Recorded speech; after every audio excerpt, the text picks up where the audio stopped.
अस्सलाम वालेकुम दोस्तों, बनाना स्टार्ट करते हैं चिकन फ्राइड सैंडविचेस। जिसके लिए मैंने यहाँ पर लिया है 250 ग्राम चिकन, जिसको मैंने बॉईल कर लिया है अदरक और लहसुन का पेस्ट डाल के। 1 टीस्पून अदरक लहसुन का पेस्ट डाल के इसको बहुत अच्छे से बॉईल किया है और इसका जो है चिकन के बारीक रेशे बना लिए। इसमें मैं डाल रही हूँ 1 टीस्पून रेड चिली फ्लेक्स और इसके अंदर मैं डाल रही हूँ नमक 1.5 टीस्पून। लेकिन नमक के बारे में ये है कि आप इसको चख लें, अगर कम लगे तो और डाल लें, एकदम ज़्यादा ना डालें वरना बाद में प्रॉब्लम होती है। यहाँ पे मैं काली मिर्चें डाल रही हूँ पीसी हुई 1 टीस्पून। इसके बाद मैं यहाँ पर डाल रही हूँ ग्रीन चिलीज़ कटी हुई बारीक, 2 से 3 ग्रीन चिलीज़ डाल रही हूँ।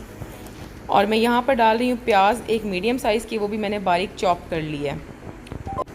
इसके बाद टाइम आ रहा है मायोनीज़ को डालने का, लेकिन मायोनीज़ को डालते हुए आपने ये ख्याल करना है कि तमाम मायोनीज़ एक ही दफ़ा में नहीं डालनी, इसके 2 या 3 पोर्शंस कर लेने हैं। 4 टेबलस्पून मैंने यहाँ पे मायोनीज़ ली है, जिसमें से आधी को मैं अभी डाल रही हूँ और इस मिक्सचर के अंदर मिक्स करूँगी, और आधी को मैं थोड़ी देर बाद, जब ये इस मिक्सचर में अच्छी तरह से मिक्स हो जाएगी तो बाकी की मायोनीज़ को मैं बाद में शामिल करूँगी। अब मैं बची हुई बाकी की मायोनीज़ को भी शामिल कर रही हूँ इस चिकन के मिक्सचर के अंदर बहुत अच्छे तरीके से। बड़ी ज़बरदस्त किस्म के चिकन सैंडविचेस आज मेरे किचन में तैयार हो रहे हैं। यकीनन आप सबको बहुत पसंद आएंगे और आप लोग ये रेसिपी ज़रूर ट्राई करें। मायोनीज़ डालने के बाद चिकन का जो मिक्सचर है वो बहुत अच्छे से तैयार हो गया और अब मैं इसको ब्रेड के अंदर फिल करूँगी, बिल्कुल जिस तरह से हम कोई भी सैंडविच बनाते हुए जो चिकन है अंदर उसकी फिलिंग करते हैं। एक ब्रेड के स्लाइस के ऊपर इस मिक्सचर को फिल करने के बाद मैं एक और ब्रेड का स्लाइस ऊपर से रखूँगी और इसी तरह से मैंने अपने तमाम सैंडविचेस बना लेने हैं।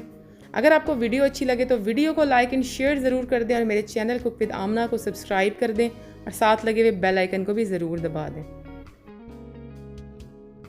दोस्तों, तमाम सैंडविचेस तैयार हो गए हैं और अब मैं करने लगी हूँ इनकी फ्राइंग।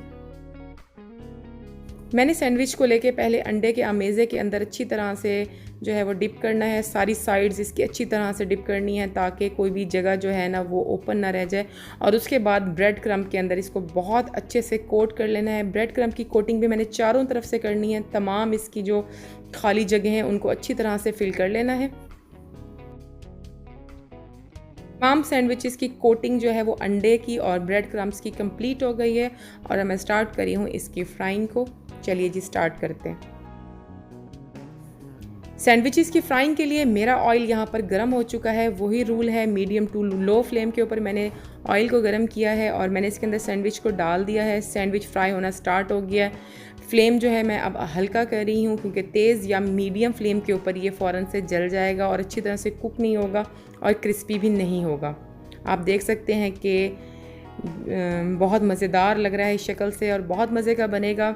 उम्मीद है कि आप सब मेरी रेसिपीज़ को ज़रूर ट्राई करते होंगे अपनी फैमिली के लिए और ये बहुत अच्छी बनती होंगी। अगर कभी किसी रेसिपी में कोई कमी बेशी रह जाए तो आप मुझे ज़रूर बताएं ताकि मैं भी आप लोगों से कुछ ज़रूर सीख सकूं, क्योंकि सीखने का अमल जो होता है हमेशा वो 2 वे होता है, 1 वे नहीं होता। मैं भी हमेशा से सीख रही हूँ और उम्मीद है कि आगे भी बहुत सी चीज़ों को सीखती रहूँगी।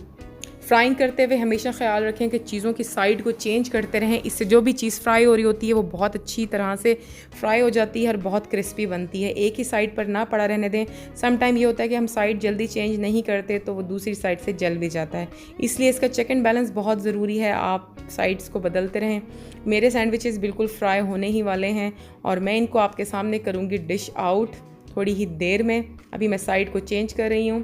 काफ़ी बार मैंने यहाँ पर साइड को चेंज किया है और हमने इनका जो कलर है वो लाइट ब्राउन रखना है, इससे डार्क नहीं करना, अदरवाइज़ जो टेस्ट है वो बिल्कुल ख़राब हो जाता है।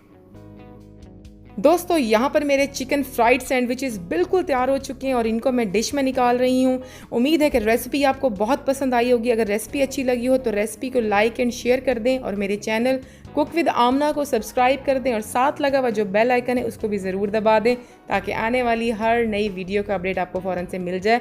मिलते हैं अपनी नई रेसिपी तक। टिल देन अल्लाह हाफ़िज़।